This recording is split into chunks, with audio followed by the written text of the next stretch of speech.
গত 14 জুলাই থেকে জেলা তথা রাজ্যের বিভিন্ন প্রান্তে চলছে অরণ্য সপ্তাহ উদযাপন। পরিবেশ সংরক্ষণ ও সবুজায়নের লক্ষ্যে মায়ের নামে একটি গাছ এই মূল ভাবনার উপর ভিত্তি করে এবারের বৃক্ষরোপণ কর্মসূচিগুলো পালিত হচ্ছে। তারই মাধ্যম হিসেবে আজ হিস্টোরিক্যাল সোসাইটি অফ উত্তর দিনাজপুর সংস্থার পক্ষ থেকে টুঙ্গিদিঘি চিরসবুজ পল্লী পাঠাগারে স্থানীয় শিক্ষার্থীদের নিয়ে বৃক্ষরোপণ কর্মসূচি পালিত হলো এবং একই সাথে সংস্থার পক্ষ থেকে অরণ্য সপ্তাহ উদযাপন উপলক্ষে এক আলোচনা সভার আয়োজন করা হয়েছিল, যেখানে শিক্ষক সোমনাথ সিং এবং গ্রন্থাগারিক শরৎ বর্মন উপস্থিত শিক্ষার্থীদের বৃক্ষরোপণের পাশাপাশি বৃক্ষ সংরক্ষণ, পরিবেশের ভারসাম্য রক্ষায় জীব বৈচিত্র্য ও বাস্তুতন্ত্রের ভারসাম্য রক্ষা করবার বিষয়ে আলোচনা করেন। উক্ত আলোচনা সভার শেষে হিস্টোরিক্যাল সোসাইটি অফ উত্তর দিনাজপুর সংস্থার পক্ষ থেকে টুঙ্গিদিঘি চিরসবুজ পল্লী পাঠাগারে স্থানীয় উচ্চ মাধ্যমিক শিক্ষার্থীদের সুবিধার্থে তাদের পাঠ্যসূচির মধ্যে থাকা ইতিহাস বিষয়টি সঠিকভাবে পড়বার ধরন এবং উক্ত বিষয় ভিত্তিক প্রশ্নের ধরন অনুযায়ী সঠিকভাবে উত্তর লিখবার বিষয়ে গুরুত্বপূর্ণ পাঠদানমূলক কর্মসূচি আয়োজিত হয়। সংস্থার পক্ষ থেকে আঞ্চলিক ইতিহাসবিদ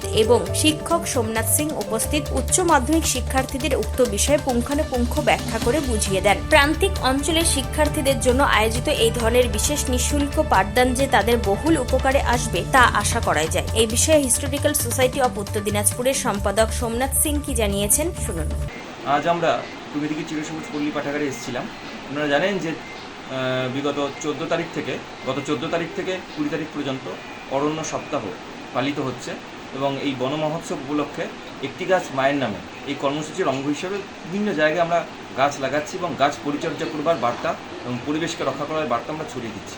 এরই এক অঙ্গ হিসাবে আমরা টুঙ্গিদিঘি চিরসবুজ পল্লী পাঠাগারে স্থানীয় শিক্ষার্থীদের নিয়ে এই বৃক্ষরোপণ কর্মসূচি পালন করলাম এবং একই সাথে এখানকার যারা দ্বাদশ শ্রেণীর শিক্ষার্থী রয়েছে তাদের মধ্যে যাদের ইতিহাস বিষয় রয়েছে সেই ইতিহাস বিষয়ে তাদের যে অসুবিধাগুলো রয়েছে সেই অসুবিধাগুলো কাটানোর জন্য আমরা একটি নিঃশুল্ক ক্লাসের ব্যবস্থা করেছিলাম এবং একই সাথে এখানকার শিক্ষার্থীদের আমরা নিঃশুল্ক নোটস এবং কীভাবে সেই বিষয়গুলো পড়তে হবে সেই বিষয়গুলো আমরা আজকে বিস্তারিত আলোচনা করলাম।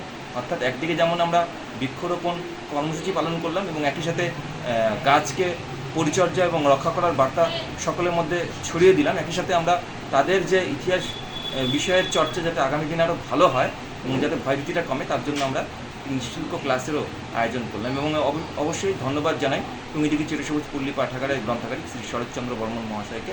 তার উদ্যোগে এবং তার সহযোগিতায় আমরা হিস্টোরিক্যাল সোসাইটি অফ উত্তর দিনাজপুর সংস্থার পক্ষ থেকে এই আয়োজন আজকে করলাম। উত্তর দিনাজপুরের টুঙ্গিদিঘি থেকে নিজস্ব প্রতিনিধির রিপোর্ট, টাইমস 14 বাংলা। আরো নিত্য নতুন ভিডিও পেতে এবং তথ্য জানতে আমাদের ফেসবুক পেজকে লাইক ও ফলো করে রাখুন। সেই সঙ্গে টাইমস 14 বাংলার ইউটিউব চ্যানেলকে সাবস্ক্রাইব করতে ভুলবেন না।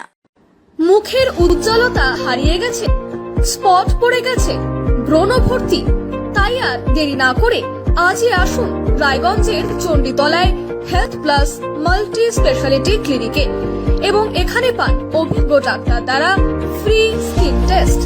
আরো বিস্তারিত জানতে যোগাযোগ করুন 9674895169 এই নম্বরে।